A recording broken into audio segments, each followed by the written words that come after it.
انما المعد في الملعب لازم يكون مصحصح لكل الكلام ده كل مره. حتى الاسامي النهارده جت متاخره، ربنا يستر. ماتش الزمالك اللي هنلعبه بعد الماتش ده على طول فاصل 10 دقائق، هل هتجيلنا الاسامي ولا لا مع المقاولين العرب؟ والله انا بوصي اهو المعدين كريم ابو حسين وحازم البرعي من دلوقتي. بهاء احمد يلم، ومفيش رهبه، مفيش رهبه للانتاج. وزكريا ويشوت وتطلع ضربه مرمى تتقطع، حسام عاشور يقطع وتجي لابو تريكه يغمزها حلو قوي لشريف، الله على طول اماميه هناك، انما زغلول مغطي ويسيبها تطلع بره الملعب او تقابل. ورايح الصبح وقاعد بقى بتفكر على ايه اللي هيجي لك. هم قاعدين برضو يفكروا في الترجي وغير الترجي وايه اللي حصل وهو اللي حصل. شفت؟ الله يكون في عون الدنيا، الله يكون في عون الدنيا. يعني فيليكس جات له فرصه عمره، بتتكلم ايه يا راجل على فيليكس؟ وضربه حره مباشره للنادي الاهلي. بص حضراتكم يعني ايه حظ الاهلي كويس قوي في الدقيقه 10 من خطا قاتل من شريف. طب العب على جنب، انما بقى في واحد يعني يا ريت الكابتن طه يقولها.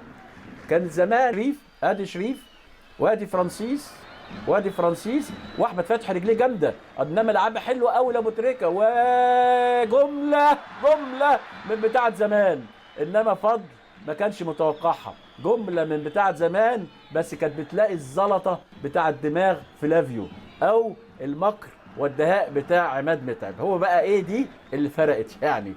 ضربه ركنيه للنادي الاهلي اللي لعب احلى كوره في المباراه لغايه دلوقتي، وتتلعب على طول وتطلع كوره عند وائل هنا مين، وتصويبه فوق وضربه مرمى للانتاج الحربي.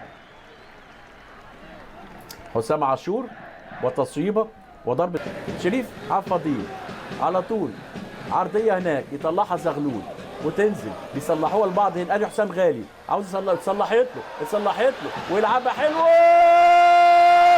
في رايه وصفاره ولا في ايه؟ رايه وصفاره رايه وصفاره.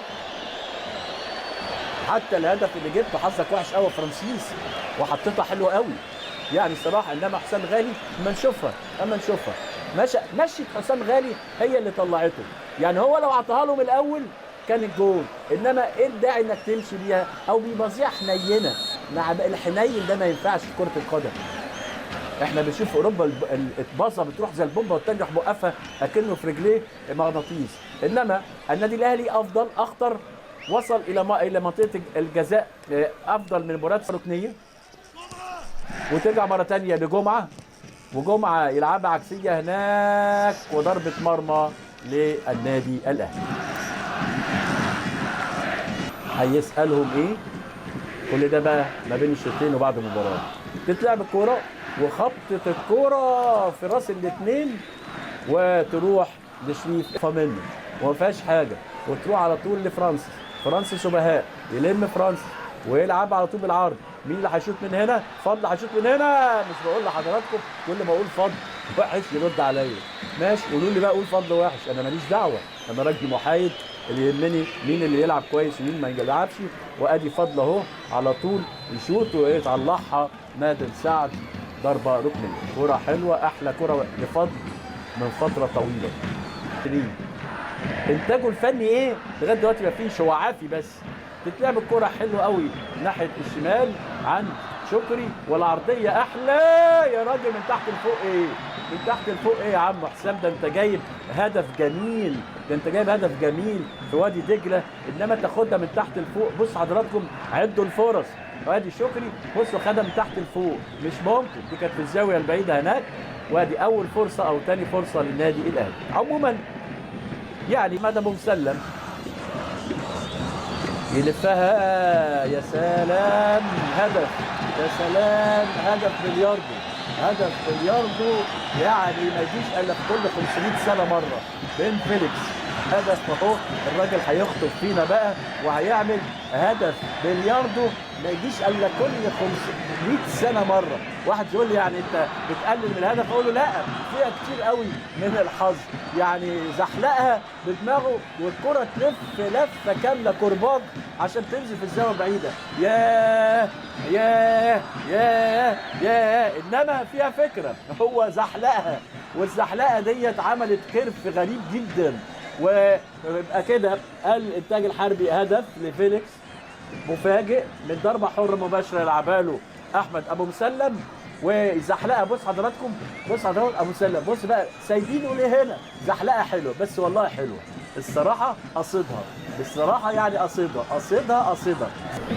عكسيه هناك لاحمد فتحي، يلم احمد ابو تريكه فضل، يغمزها جامده قوي لشكري، تعلى الكوره والنادي الاهلي بيخش بعمق. الله الله الله الله، ده فضل. مش بقول لحضراتكم في الشوط الاول قلت لما فضل اقول عليه وحش يروح جايب جون؟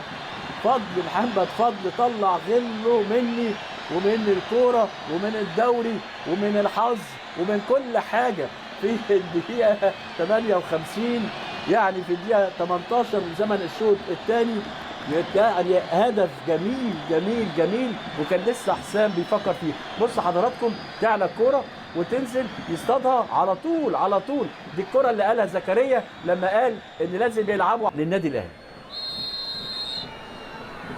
احمد فتحي حلوه انما يطلعها بهاء وحذاري من الهجمات المرتده. انما الاهلي فايق قوي النهارده يا جماعه، فايق يعني.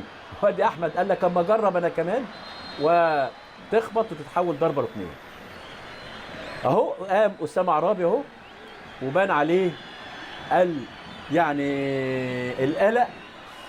1-1 فتحت الامور، وقذيفه فضل بدات تعدي الامور. اهو بص حضراتكم بقى في احمر كتير اهو. ادي فرانسيس وادي بهاء وادي احمد فتحي وادي نادر سعد. مفيش المهاجم اهو بيعدل عليهم اهو، بيقول له كنت اديهالي. انما فرانسيس نقدر نقول يعني تحول كبير جدا في ادائه النهارده، شايفين. انما فين راس حربه؟ برافو حازم فتحي ينقذ فرصه هدف اكيد وهي داخله المرمى. حازم فتحي يطلعها بره المرمى. لفضل عامل شغل حلو قوي لما بيسقط. احمد فتحي عامل شغل احلى، ويبقى السلام لو ده شويت. يا سلام يا ابو تريكه، يا سلام يا ابو تريكه، يا سلام يا ابو تريكه، يا سلام يا عم شكري، يا سلام. مش يا سلام يعني حاجه كويسه، لا يا سلام بالعكس، يا سلام بالعكس. يا راجل ابو تريكه كان ممكن يجيبها جون، ادالك هديه وبعدين وقفت فيها وبعدين زغلول طلعها، يعني جون اسند والعب. انما لا، حته اشبال بقى فاكر نفسه بيلعب تحت 20 وضيع فرصه عمره وتمريره جميله. مش بقول لكم ابو تريكه هو اللي عنده الحلول السحريه. بس من الاهلي وخطوره من الاهلي وفرانسيس من الاهلي وابو تريكه من الاهلي وضربه مرمى للانتاج الحربي. تنزل هناك عند وليد سليمان، يبقى اللي طلع فيليكس ونزل سعيد مراد، وادي فرانسيس وتصويبه ونادر نادر سعد يمسك. اللي فاتت شاطها جوه الجون وكان صاحي شريف اكرامي، شاطها برده وصاحي شريف اكرامي وحولها زي ما حضراتكم شايفين وتطلع بره الملعب. اول 36 دقيقه من زمن الشوط الثاني و1-1، والنادي اداء النادي الاهلي هدأ رغم التغييرات والتنشيطات اللي عملها. وكأن حسام البدري بيقول لهم خلي بالكم انتوا في الحسبان. وهوبا يا شبانه كنت في الثلاجه يا شبانه. وملعوبه من حسام عاشور، وادي شبانه اللي احنا قلنا عليه يوم وادي دجله. ناس قالت هو عمل حاجه، لا عمل كويس ولا زال. وضربه ركنيه وتعلى كوره وتنزل هدف ابو تريكه. ربنا رايدها له عشان هو راجل طيب، يعني مأخرها عشان ابو تريكه يكلل مجهوده الكبير قوي اللي عمله النهارده عشان يجيب الهدف الثاني، وفي وقت قاتل في الدقيقه ايه؟ في الدقيقه 40. في الدقيقه 40 ابو تريكه الناس فرحانه بيه قوي.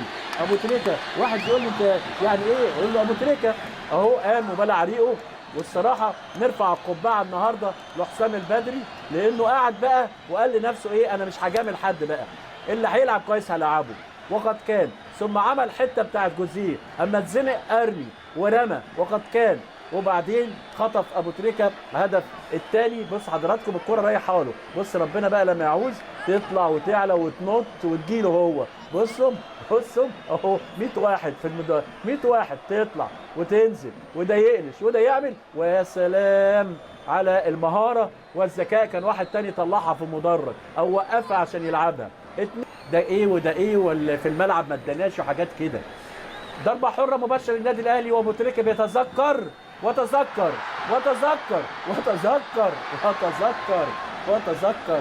مش بقول لحضراتكم ابو تريكه النهارده عنده 11 نقطه وباقي له مباراتين مؤجلتين، وتتلعب الكوره واينو بيقول انا اهو انا اهو انا اهو انا اهو، وقال انا اهو يا عم حسام يا بدري، ونادر سعد يطلعها ضربه ركنيه.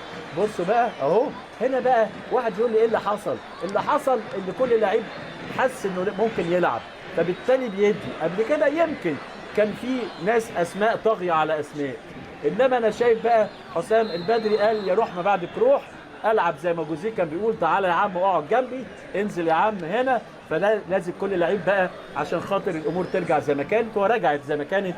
لا انا بسمي هذا اللقاء لقاء استعاده الثقه قبل اللقاء الترجي، وان كان الخصم طبعا مع احترامي للانتاج الخصم اقوى بتاع الترجي. وادي انذار لاحمد ابو مسلم، وضربه ركنيه لاحمد فتحي المجتهد. رمى رميات جوزيه بالناحيه الهجوميه، رمى شكري وفرانسيس وشبانه ومع اينو